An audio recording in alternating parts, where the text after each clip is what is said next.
आचार्य संबद्ध मुनि महाराजा उस भगवान के लिए नमस्कार किया है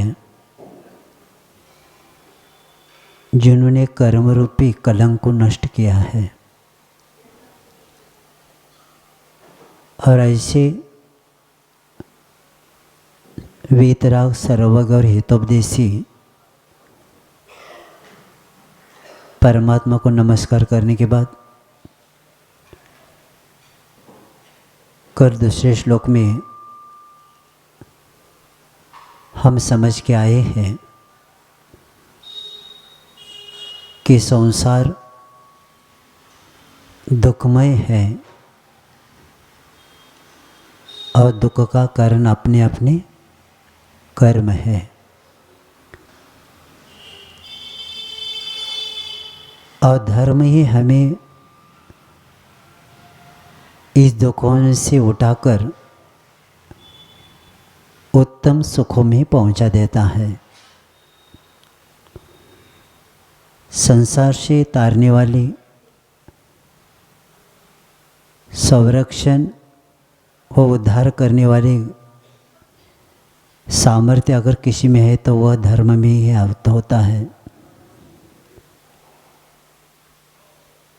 धर्म करने वाला व्यक्ति अपने गुण, स्वभाव और क्रिया को सुसंस्कारित बना देता है। व्यक्ति धर्म की रक्षा करता है, इसलिए उसके धर्म के द्वारा सुरक्षा हो जाती है। तो कल इसको समझ के आए हैं क्योंकि कर्म ही हमें बंधन के लिए कारण है, पराधीनता के कारण है। और इसलिए कर्म शब्द को हम पहले अच्छे से समझेंगे। जीव के जब राग द्वेष आदि परिणाम हो जाते हैं और उस निमित्त से कार्बन रूप जो पुद्गल परमाणु होते हैं वे स्कंद जीव को आकर चिपक जाते हैं, उसी को कर्म कहते हैं। जो आत्मा को परतंत्र करता है उसको कर्म कहते हैं, क्योंकि स्वस्वरूपता के प्राप्ति होने नहीं देता, विभाव में चला जाता है। अग्नि जल को अग्नि का संपर्क होते ही जल क्या हो जाता है? उष्ण हो जाता है। और उसी समय उबालता हुआ पानी है अपने पास और कहीं आग लग जाए तो उबालते हुए पानी को भी हम क्या कर सकते? आग बुझाने के लिए डाल सकते हैं। अग्नि भी उष्ण है, पानी भी उष्ण है, लेकिन उसको बुझाने के लिए जब हम डालते हैं, क्योंकि उसका स्वभाव अभी भी उसके पास है, संपर्क के कारण विभाव में चला गया, लेकिन जल अपना स्वभाव नहीं छोड़ता। उसी तरह हमारी आत्मा स्वभाव को प्राप्त कर सकती है, लेकिन जैसे हमें पानी ठंडा चाहिए तो जब तक उस लकड़ियाँ बाहर नहीं निकालते तब तक वो शीतलता की ओर नहीं आता। उसी तरह हमारी आत्मा 5 इंद्रियों के द्वारा सदा विभाव में चली जाती है। जैसे 5 लकड़ियाँ निकालते ही पानी क्या होता है? शीतल होता है। उसी तरह हमारा जो कर्ण ग्राम एक शब्द आता है इष्टोपदेश में। तो हमारी 5 इंद्रियों का जो व्यापार है वो बंद होते ही हम कहाँ आते, अपने स्वभाव की ओर आते हैं। तो इसीलिए जो कर्म, द्रव्य कर्म, भाव कर्म और नो कर्म होते हैं, तो ज्ञानावरण, दर्शनावरण, वेदिनी, मोहिनी, आयु, नाम और गोत्रांतराय, ये द्रव्य कर्म है। और राग द्वेष और परिणामों को क्या कहा है, भाव कर्म कहा है। और औदारिक, वैक्रयिक, आहारक ऐसे जो शरीर है और ये 6 पर्याप्ति के द्वारा आहार, शरीर, इंद्रिय, श्वास, भाषा, मन, इनके योग पुद्गल परिणामों को का ग्रहण करना ही क्या है, नो कर्म, इसको हम कहते हैं। तो ऐसे कर्म तीव्र, मंद आदि को लेके तत्व सूत्र में एक सूत्र आता है 8वें अध्याय में, दूसरा सूत्र, स कषायत्व जीव कर्मण योग्यान पुद्गलान दत्ते स बंध। वे जब आत्मा कषाय से संबंध होते ही योग्य पुद्गलों को क्या करता है, वो ग्रहण करता है और बंध को प्राप्त करता है। और इस बात को लेते हुए कर्म कांड में आता है कि पड़ी समयम सव्यगम तत्ताय सपिंड वो जलम। वो कर्म कैसे आते हैं, उदाहरण बताया जा रहा है। तपा हुआ लोहा पानी में रखते ही क्या कहता है, लोहा पानी को खींचता है। ज़्यादा तप जाए तो ज़्यादा पानी खींचता है, कम तप जाए तो कम खींचता है। तो जितना व्यक्ति कषाय जोर से करता है उतने जोर से संवेगम एक शब्द आया है। जिस तरह वो लोहा सब तरफ से पानी को खींचता है, उसी तरह जीव सब तरफ से कर्मों को खींच के अपने आत्मा को कर्म से लिपटा देता है। कषाय, कश अधिकाय, कश यानी संसार, आय यानी लाभ, जिसके द्वारा किसका लाभ होता है, संसार का लाभ होता है, उसको कषाय बोलते। आत्मा को तो कसता तो है, लेकिन क्या करता है, किसका लाभ होता है, हमें संसार का लाभ होता है।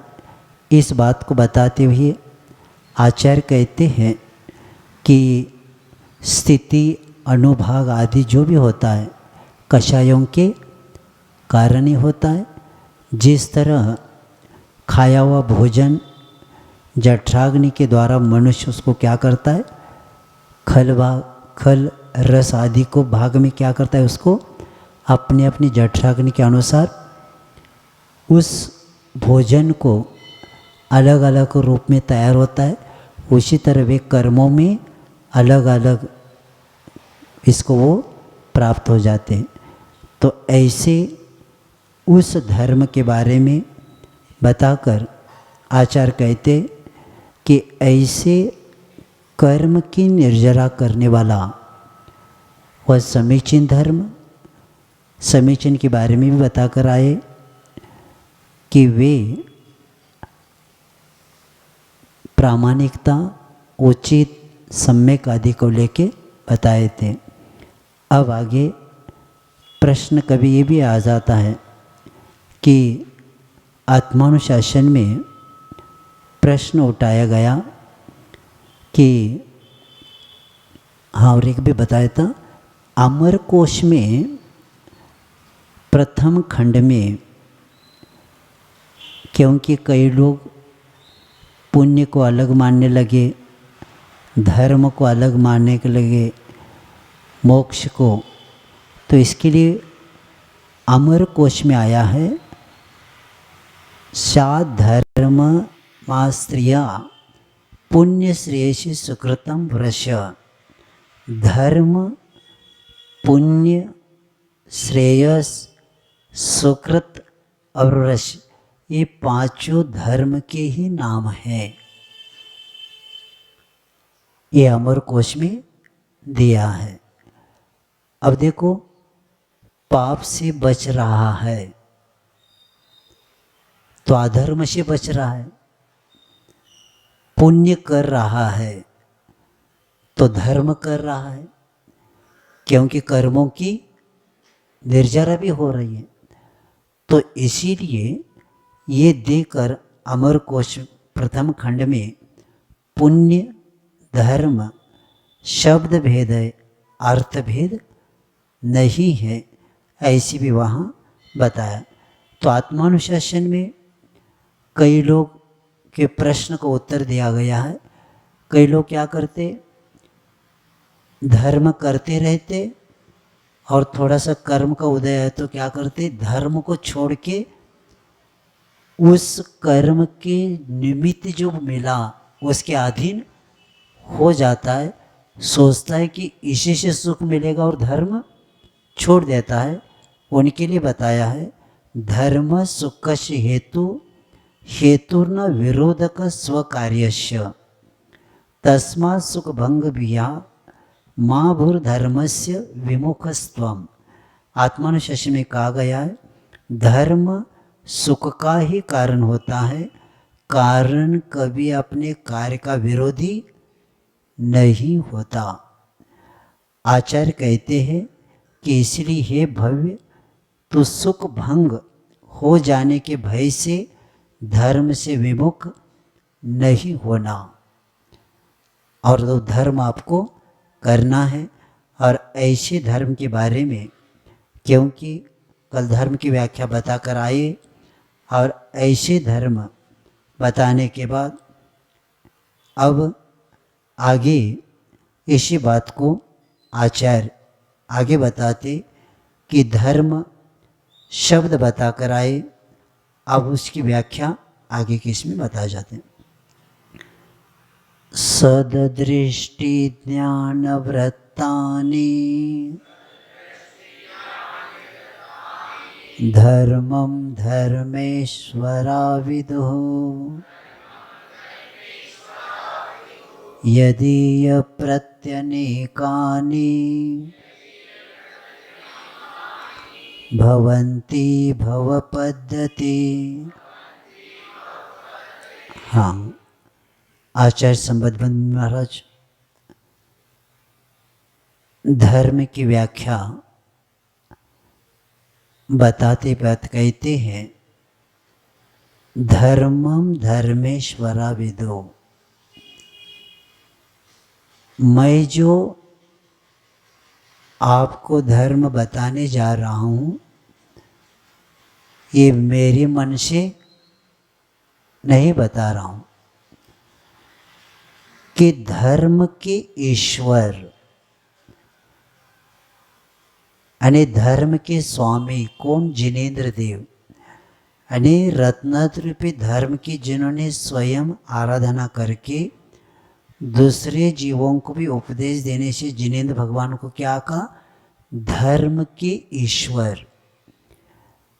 जैसे ग्रंथ की प्रामाणिकता बताने के लिए आचार्य बता रहे, मैं यहाँ से जो भी बताऊँगा मैं मेरे मन से नहीं बताऊँगा, जो धर्म के ईश्वर उन्होंने सददृष्टि ध्यान व्रतानि, सददृष्टि सदज्ञान सदव्रत सबके साथ लगाना है।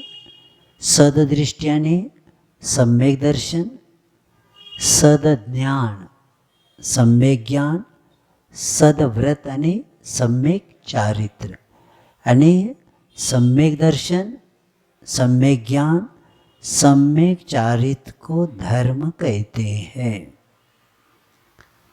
धर्म की व्याख्या रत्नकुंड श्रावकाचार्य में सम्यक दर्शन ज्ञान चारित्र को धर्म बताया। तत्वा सूत्र पढ़ेंगे तो वहाँ क्या बताएंगे? सम्यक दर्शन ज्ञान चारित्रानी मोक्ष मार्ग। तत्वा सूत्र में मोक्ष मार्ग बताया और रत्नकुंड श्रावकाचार्य में धर्म बताया। ऐसा क्यों? क्योंकि श्रावक को पहला मार्ग नहीं बताना। पहला क्या बताना? पहला श्रावक को धर्म बताया जाता है, क्योंकि श्रावक जो धर्म पुरुषार्थ प्रारंभ करेगा, तो इसीलिए उसको क्या पहले बताया जा रहा है? क्योंकि शुरू में मार्ग बताएंगे तो धर्म पर श्रद्धा नहीं है तो मार्ग पर कौन चलेगा? धर्म जानता नहीं और किसी को कह दिया इधर जाओ, वो कहते क्या करना जाके? उसके प्रति आस्था भी नहीं है, उसको जानने का भाव भी नहीं, यानी जीवन का लक्ष्य भी नहीं बनाया, उसको मार्ग बता के क्या करना? इसीलिए संबंध भद्राचार्य कहते हैं कि सम्यक दर्शन, सम्यक ज्ञान और सम्यक चारित्र, इसको क्या बताया? धर्म बताया। इसलिए बताया क्योंकि सिर्फ सम्यक दर्शन धर्म नहीं, महत्वपूर्ण है। कई लोग सम्यक दर्शन को प्राप्त करके शांति से बैठे हैं, किसकी मेरा काम हो गया। आता है ना छड़ाला में, सम्यक ज्ञानी हो दृढ़ जो चारित्र लीजिए। हाँ, यानी सम्यक दर्शन के बाद सम्यक ज्ञान हो गया, लेकिन छड़ालाकार कहते हैं अब क्या करना पड़ेगा? अब ज्ञानी बन गए, अब क्या करना पड़ेगा? चारित्र को धारण करना पड़ेगा, तब जाकर आपका सम्यक दर्शन, सम्यक ज्ञान का महत्व है। सिर्फ सम्यक ज्ञान कहने से, सम्यक दर्शन करने से धर्म नहीं होता, क्योंकि एक व्यक्ति को हम कमेटी नहीं कहेंगे या ट्रस्टी नहीं कहेंगे, सब मिलके क्या होते हैं? समिति या ट्रस्टी बनती है। उसी तरह सम्यक दर्शन को हम धर्म नहीं कहेंगे, सम्यक दर्शन, सम्यक ज्ञान, सम्यक चारित्र को मिलने के बाद आपका धर्म प्रारंभ होगा। क्योंकि श्रद्धा हो गई, ज्ञान हो गया, काम होगा क्या? होगा। जैसे जिस प्रकार कोई रोगी मनुष्य को रोग के कारण, रोग मुक्ति और उसके कारण, ये चारों को जानना पड़ेगा।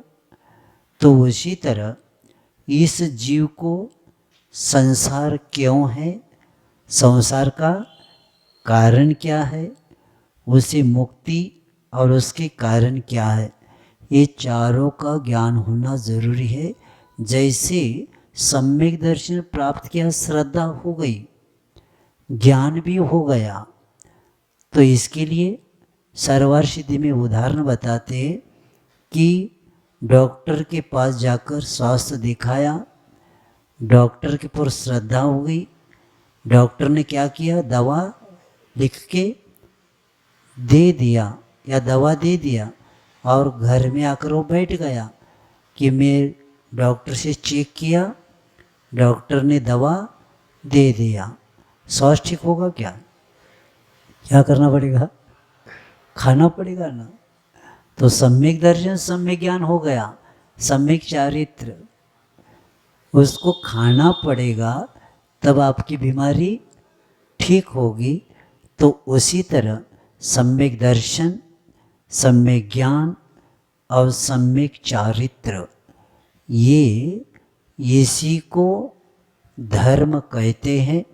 और ऐसे धर्म के द्वारा, क्योंकि धर्म शब्द की निरुक्ति अर्थ है धरती धर्म, जो संसार के दुखों से निकाल के उत्तम सुखों में पहुंचा देता है वो धर्म। और यदीय प्रत्यनिकाने, यदीय यानी इससे विपरीत, सम्यक दर्शन से विपरीत क्या हो गया? मिथ्या दर्शन, मिथ्या ज्ञान और मिथ्या चारित्र। ये क्या है? भव पद्धति। भवने संसार, संसार के मार्ग को बढ़ाता रहता है। तो इसीलिए ऐसे धर्म हमें मिला है, क्योंकि हम दूसरे श्लोक में दुख क्यों है यह जान लिया। अब इसमें जानने के बाद सुख का साधन धर्म है, और वह धर्म हमें दुखों से छुड़ाकर सुख में पहुंचा देता है। लेकिन हमें अब सम्यक दर्शन, सम्यक ज्ञान और सम्यक चारित्र, इन तीनों को ही धर्म का रहस्य आपको अपने यहाँ से प्रारंभ करना है। क्योंकि मिथ्यात्व रूपी विकार दृष्टि से निकालना चाहिए। जब तक हमारी दृष्टि में मिथ्यात्व रहेगा तभी तक, और जब समीचीन दृष्टि बनेगी तब जाकर हमारा ज्ञान क्या हो जाएगा? सम्यक ज्ञान हो जाएगा। तो इसलिए आचार्य कहते हैं कि सददृष्टि बताते हुए तो रत्नत्रय की पूर्णता को ही धर्म कहा है। सम्यक दर्शन, सम्यक ज्ञान और सम्यक चारित्र, ये क्या है? रत्नत्रय की पूर्णता ही धर्म है, और रत्नत्रय की पूर्णता ही मोक्ष का मार्ग है। सम्यक दर्शन, सम्यक ज्ञान के साथ मार्ग ही नहीं बनता, क्योंकि कई लोगों की मान्यता है चतुर्गुण गुणस्थान वाला भी मार्गी है। चतुर्गुणस्थ वाला भी नहीं, पांचवा वाला भी नहीं है, क्योंकि विकल चारित्र है वो। कौन सा चरित्र है? विकल चारित्र है। सकल चारित्र कब प्रारंभ होता है? छठे गुणस्थान से रत्नत्रय के साथ ही क्या होते हुए मोक्ष मार्ग बनता है, उसके पहला नहीं बनता। इसलिए 5 परमेष्टि में हम जिनको नमस्कार करते हैं, देख लेना, वे अरिहंत, वे सिद्ध, इन्होंने तो रत्नत्रय की पूर्णता करके अरिहंत और सिद्ध बन गए। लेकिन आचार्य, उपाध्याय और साधु, ये सब रत्नत्रयधारी है। इसमें 5वें गुणस्थान वाला भी नहीं आता। जब 5वें गुणस्थान वालों का मोक्ष मार्ग नहीं बन पा रहा है, तो 4थे गुणस्थान वालों का कैसा बनेगा? छोटा बच्चा भी इसको समझाने के बाद समझ सकता है, क्योंकि धर्म का प्रारंभ रत्नत्रय के साथ ही होता है। ये सम्यक दर्शन धर्म प्राप्त करने का पात्र बनता है। क्या बनता है? पात्र बनता है। तो इसी को इसलिए श्रावक भी अपने पास रत्नत्रय रखता है, लेकिन वह अनुव्रत के रूप में होता है। कौन से? अनुव्रत के रूप में होता है, पूर्णव्रत नहीं होता। और इसलिए श्रावक अपने इस तत्व को समझे, क्योंकि भव पद्धति यानी संसार का मार्ग है, ये मोक्ष मार्ग से विपरीत होने से मिथ्या कहा गया है। इसको क्या कहा है? मिथ्या का। क्योंकि कई लोग भीड़ को देखकर भी मार्ग मानने की कोशिश करते। कभी भी भीड़ को देखकर भी मार्ग नहीं मानना चाहिए, क्योंकि पूर्व और पश्चिम दोनों में अंतर है। शाम का समय है, और एक व्यक्ति घर में जो बीमार व्यक्ति है वो सिर उनका पूर्व की ओर है और पैर पश्चिम की ओर है, और 3-4 शाम के 5-6 बजे है और उठ जाते हो, थोड़ा मूर्छित रहती, कभी जग जाते। तो उठते ही सामने खिड़की में से देखते हैं तो लालिमा दिखती है। उनको क्या होती है? लालिमा देखते। तो लालिमा देखकर कहते सुबह का कितना बजा है? किसको देखकर? लालिमा को देखकर। अब उनको इतना पता है लालिमा दिख गई तो समझ लेना सूर्योदय। वो कौन सी लालिमा है? शाम की लालिमा है।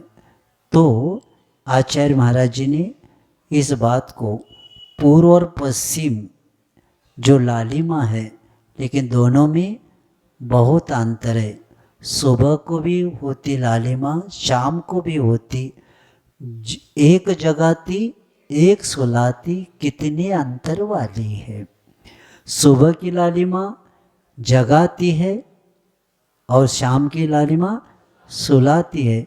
उसी तरह सम्यक दर्शन उदय को प्राप्त नहीं विकास करवा देता है और मिथ्या दर्शन अस्त कर देता है।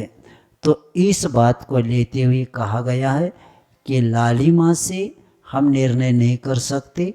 उसी तरह सिर्फ दर्शन लेकिन एक सम्यक दर्शन है और एक मिथ्या दर्शन है, दोनों में अंतर है।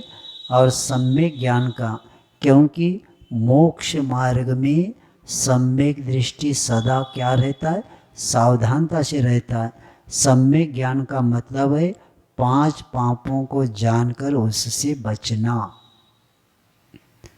सम्यक ज्ञान हो गया। जैसे जैसे सम्यक ज्ञान की दृढ़ता बढ़ जाती है, परिपक्वता आती है, वैसे वैसे क्या व्यक्ति क्या करता है? 5 पापों से दूर होता है। क्योंकि पाप को पाप समझता है तो उसको हम सम्यक ज्ञानी कहेंगे।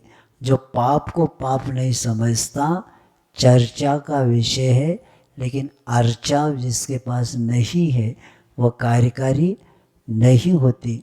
इसलिए आचार्य कहते कि ऐसे वे सम्यक दर्शन महत्वपूर्ण है, क्योंकि वे अपने जीवन को लक्ष्य बनाने वाला है। क्योंकि सम्यक दर्शन अपने लक्ष्य और कल्याण मार्ग की दृढ़ एक प्रतीति है। भय है, आशा है, स्नेह और लोभादि किसी भी कारण से भी जो श्रद्धा चल और मलिन न हो सके, कोई साथ दे या न दे, पर भीतर से जिसके प्रति जीवन की बाजी लगाने वाला वह परमावगढ़ संकल्प हो, वही जीवंत श्रद्धा सम्यक दर्शन है। और इसी के कारण आचार्य कहते ऐसे सम्यक दर्शन, सम्यक ज्ञान और सम्यक चारित्र ये 3 ही धर्म है। और मिथ्या दर्शन, मिथ्या ज्ञान, मिथ्या चारित्र ये अधर्म है। क्योंकि आचार्यों ने धर्म की व्याख्या अनेक प्रकार से की गई। कोई आचार्य कहते वत्तु स्वभावो धम्मो रत्नत्रय धर्म कहते, उत्तम क्षमाधि धर्म कहते, अहिंसा परमो धर्म कहते। और ऐसे बता के चारित्रम खलु धम्मो, चारित्र को ही धर्म कहते हैं। तो ऐसे अलग अलग व्याख्या बताते। और कई आचार्य जीवानव रक्षणम धम्मो, जीवों की रक्षा करना धर्म है। तो अहिंसा रूप परिणत को धर्म कहते। तो इसीलिए सददृष्टि ज्ञानव्रतानि जो शब्द आया था, तो इसके द्वारा सम्यक दर्शन को विचार करने पर धर्म की सब व्याख्याएं एक जगह आती। वत्तु स्वभावो धम्मो, यानी इस परिभाषा से विस्तार ही बाकी के धर्म ये अलग अलग वस्तु का स्वभावी धर्म ये मुख्य धर्म की व्याख्या, और बाकी की क्या ये विस्तार रूप से अलग अलग क्षेत्र में अहिंसा को बताया, कई रत्नत्रय को बताया, कई दशलक्षण को बताया, लेकिन सबका सार किस में आता है? वस्तु के स्वभाव को धर्म कहते। वस्तु आटा एक ही होता है, लेकिन कोई बाटी बनाता है, कोई और कुछ बनाता है, अलग अलग वस्तु बनाता है, लेकिन सब में आटा वही होता है। तो उसी तरह एक ही हम इसको समझ सकते हैं कि उसी के अंतर्गत आ जाता है, क्योंकि आत्मा के उस उपयुक्त स्वभाव की प्राप्ति में जो सहायक जीव को जो प्रवृत्ति एवं साधन है, उसे भी उन्हें भी उपचार से धर्म माना गया। तब अब सम्यक दर्शन, सम्यक ज्ञान, सम्यक चारित्र, अब उसमें मिथ्या आगे विषय आएगा। मिथ्या ने विपरीत, मिथ्या कोश में बताया है, मिथ्या के अर्थ 3 बताया है, विपरीत, निष्प्रयोजन और झूठ। उसको क्या बोलते? मिथ्या बोलते। मिथ्या ने क्या होता है? झूठ होता है, विपरीत होता है और निष्प्रयोजन, उसको क्या बोलते? मिथ्या बोलते। उसकी व्याख्या आगे बताएंगे। अब प्रश्न आ गया मन में, सम्यक दर्शन को अपने धर्म बताया, तीनों की एकता को। अब हम पहली बार पढ़ रहे सम्यक दर्शन क्या होता है, इसी को लेके आगे के 4 श्लोक में बताया जा रहा है। रत्नकंड श्रावकाचार्य में गाथा नहीं होती, रत्नकंड श्रावकाचार्य में श्लोक होता, समय सार, प्रवचन सार आदि में गाथा होती है, छड़ाला में छंद होता है। समझ में आ गया? तो इसको क्या कहेंगे? श्लोक कहेंगे।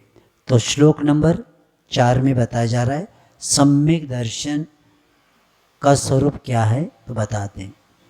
श्रद्धाणं परमार्थानां माप्तागम तपोव्रतां त्रिमूढ़ापोढ़मष्टांगं सम्यक दर्शनमयम्। आचार्य कहते हैं सम्यक दर्शन किसको कहते हैं? तो सम्यक दर्शन श्रद्धानुं परमार्थानाम, श्रद्धा प्रत्येक व्यक्ति के पास होती है। कई लोगों के पास सम्यक श्रद्धा होती है, कई लोगों के पास मिथ्या श्रद्धा होती है। संसार में ऐसा कोई जीव नहीं है जिसके पास श्रद्धा नहीं है। लेकिन सम्यक श्रद्धा कौन सी और मिथ्या श्रद्धा कौन सी, इसको पहले जानना पड़ेगा।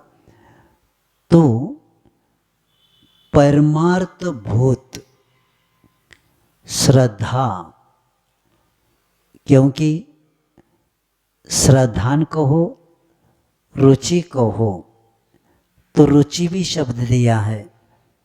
सर्वार्थ सिद्धि में सम्यक के लिए कौन सा शब्द दिया? रुचि। यानी कौन सा भी कार्य करना है तो पहला क्या होना चाहिए? रुचि होना चाहिए। सुनने के लिए भी रुचि होना चाहिए और खाने के लिए भी रुचि होना चाहिए। और डॉक्टर भी जब आप जाते ना, बीमारी पकड़ना है तो पहला इधर हाथ रखते रखते पूछते हैं रुचि है क्या, खाने में स्वाद है क्या। यानी रुचि हो तो सुन सकते हैं और रुचि हो तो खा सकते। तो उसी तरह रुचि कहो या श्रद्धान, तो रुचिपूर्वक सुनना खाना जैसे महत्वपूर्ण है, उसी तरह हमें श्रद्धान पूर्वक क्या करना पड़ेगा? धर्म करना पड़ेगा। तो ऐसे वे परमार्थ भूत आप्त आगम तपोव्रताम, आप्ताने देव, आगमाने शास्त्र और तपोव्रताने गुरु आणि परमार्थभूत देव गुरु शास्त्र। क्योंकि संसार में काल्पनिक देव भी होते हैं, गुरु भी होते हैं, शास्त्र भी होता है।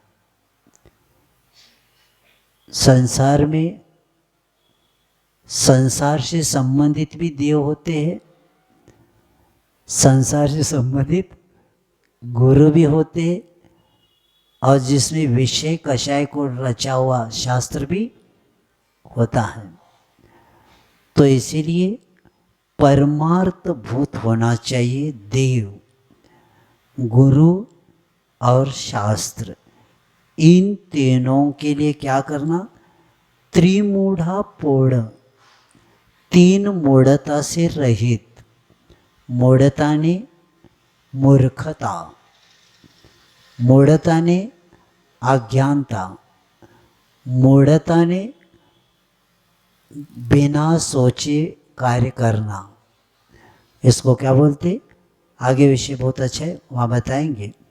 तो वो क्या करता है व्यक्ति? तो आचार्य कहते हैं तीन मूढ़ता से रहित।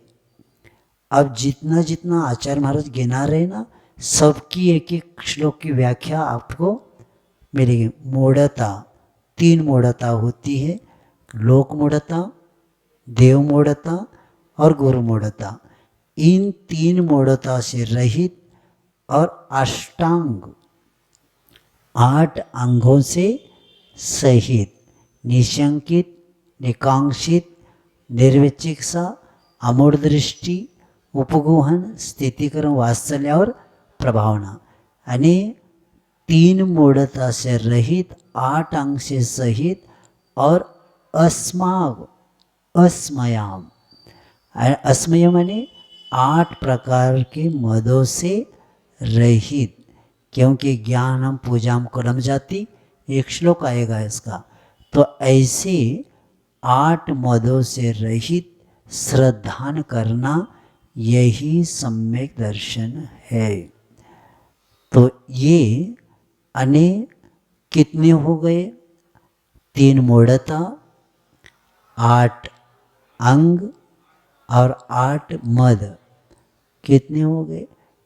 क्योंकि समंत महाराज जी के अनुसार आपको कोई पूछेगा कि सम्यक दर्शन में कितने प्रकार के मल होते हैं, दूसरी जगह समंत महाराज जी के अनुसार उत्तर देना तो कितना देना पड़ेगा? 8 16 और 3 कितने हो गए? 19 हो गए।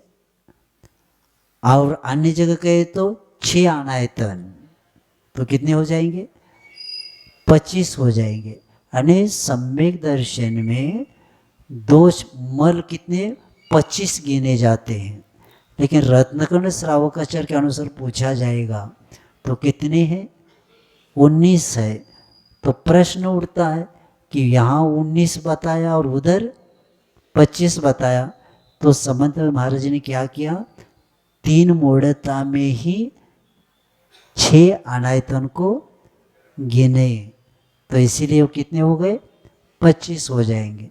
तो इस तरह यहाँ आप 3 मूढ़ता, 8 अंग सहित और 8 बदानी शंकादि दोष यहाँ लेना, दोष लेंगे तो ऐसे लेना। तो इस तरह ये इतने, इसके साथ जब श्रद्धान करेगा तो सम्यक दर्शन हो जाता है। तो कभी कभी प्रश्न भी उठता है, तत्वा सूत्र पढ़ते तो वहाँ कहते तत्वा श्रद्धानम सम्यक दर्शनम। तो शंका उठती कि अन्य शास्त्रों में बताया 6 द्रव्य, 7 तत्व, 9 पदार्थ के श्रद्धान को सम्यक दर्शन का, और रत्नगढ़ श्रावकाचार्य में देव गुरु शास्त्र के ऊपर श्रद्धान करने को सम्यक दर्शन का। यहाँ आचार्य कहीं नहीं, परंतु ये याद रखना है कि देव शास्त्र गुरु की प्रतीति को ही सम्यक दर्शन कह के अन्य शास्त्रों से प्रतिबद्ध लक्षण का संग्रह किया। जैसे अब आगम के श्रद्धांश से क्या होता है, 6 द्रव्य, तो आगम का श्रद्धान हो गया तो किस पे श्रद्धा हो गया, 6 द्रव्य है, 7 तत्व है, 9 पदार्थ का लक्षण का संग्रह उसमें हो ही जाता है, क्योंकि अबाधित अर्थ प्रतिपादक आप्त वचनम आगम, अबाधित अर्थ का कथन करने वाला जो आप्त का वचन है वही आगम है। तो इसीलिए आगम कहते व 7 तत्व आदि सब आ जाते। तो इस तरह सच्चे देव, इसलिए हमें पाठशाला में क्या पढ़ाते, देवगुरु शास्त्र नहीं पढ़ाते, सच्चे देव, सच्चे गुरु, सच्चे शास्त्र, इनके ऊपर श्रद्धान करना चाहिए, ऐसे पाठशाला में पढ़ाया जाता है। इसलिए पढ़ाया जाता है क्योंकि परमार्थ भूत देवगुरु शास्त्राने सच्चे देव, परमार्थ भूत शास्त्राने सच्चे शास्त्र और परमार्थ भूत गुरुआने खरे गुरु। तो इस तरह देव गुरु शास्त्र के ऊपर श्रद्धान करना, और इसी को सम्यक दर्शन कहा है, क्योंकि आगम के श्रद्धान में ही बाकी के सब इसमें श्रद्धान संग्रहित किया गया, क्योंकि जैन शास्त्र 4 अनुयोगों में इसी के द्वारा हमें प्राप्त हुआ है। प्रथमानुयोग, कर्णानुयोग, चरणानुयोग और द्रव्यानुयोग, ये 4 अनुयोगों में विभाजित है, क्योंकि प्रथमानुयोग में कथा चरित्र आता है, इसमें चरणानुयोग में आचरण की प्रधानता होती है, कर्णानुयोग में आत्म परिणामों की प्रधानता का निरूपण किया जाता है, और द्रव्यानुयोग में तत्व चिंतन की प्रधानता से प्रतिपादन होता है। तो यही कारण है कि सम्यक दर्शन का स्वरूप भी भिन्न भिन्न अनुयोग में भिन्न भिन्न प्रकार से कहा गया। लेकिन रत्नकंड श्रावकाचार्य कौन सा ग्रंथ है, ये चरणानुयोग का ग्रंथ है, और इसमें आचरण की प्रधानता, क्योंकि आचरण है ना श्रावकाचार, तो इस प्रधानता को सम्यक दर्शन का लक्षण करते हुए कहा है कि परमार्थ बुद्धि, आप्त, आगम और तपोव्रत, और ऐसे इन देवगुरु शास्त्र की श्रद्धा करना ही सम्यक दर्शन है। क्योंकि सम्यक दर्शन को निर्दोष रखने के लिए ही ये 3 मूढ़ता, सम्यक दर्शन को अगर आपको निर्मल रखना है, निर्दोष रखना है, तो 3 मूढ़ता से आपको बचना है। शंकादि 8 दोषों से भी बचना है और 8 मदों से भी बचना है। तब जाकर आपका क्या होगा कि वह सम्यक दर्शन निर्मल बनेगा, रह सकता है।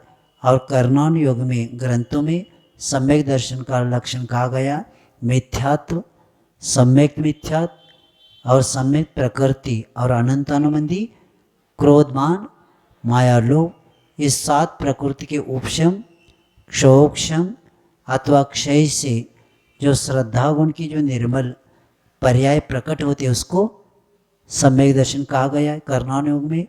और द्रव्यानुयोग में सम्यक दर्शन का लक्षण अपने अपने वास्तविक स्वरूप से सहित जीव आजीवधि 7 तत्वों को 9 पदार्थ और 6 द्रव्य और पंचास्तिक आय श्रद्धान करने को सम्यक दर्शन का है।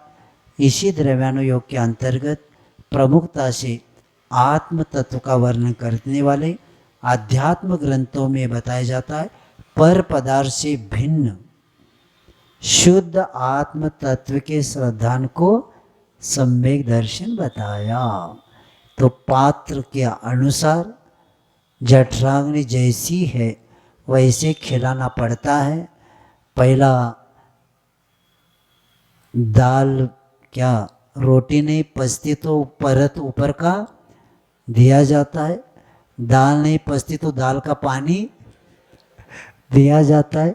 ऐसे करके सबका स्वास्थ्य ठीक हो इसलिए जठराग्नि के अनुसार दिया जाता है। उसी अनुसार पात्र के अनुसार ही ये सम्यक दर्शन की व्याख्या। जैसे जैसे व्यक्ति विकसित होता है वैसे वैसे नीचे की वस्तु सब छूट जाती है, और ये छूटे बिना वहाँ का प्राप्त नहीं होता, ये भी है।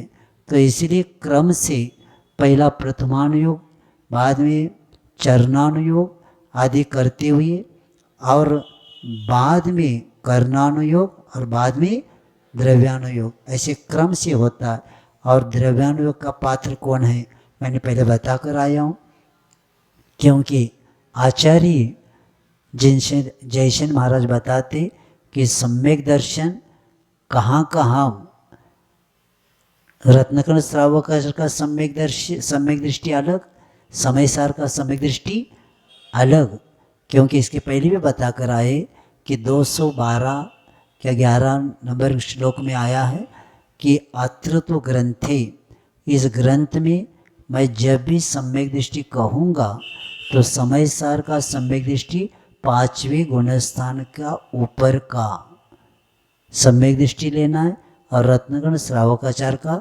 चतुर्थ गुणस्थान, पंचम गुणस्थान वाले को रत्नगण श्रावकाचार्य के अनुसार यहाँ का सम्यक दृष्टि वो रहेगा। और समयसार में जब भी सम्यक दृष्टि कहेंगे तो आप लोग को क्या करना, 5वें तक गौण करके 6ठे से वहाँ से प्रारंभ होता है, ऐसे आचार्यों ने बताया।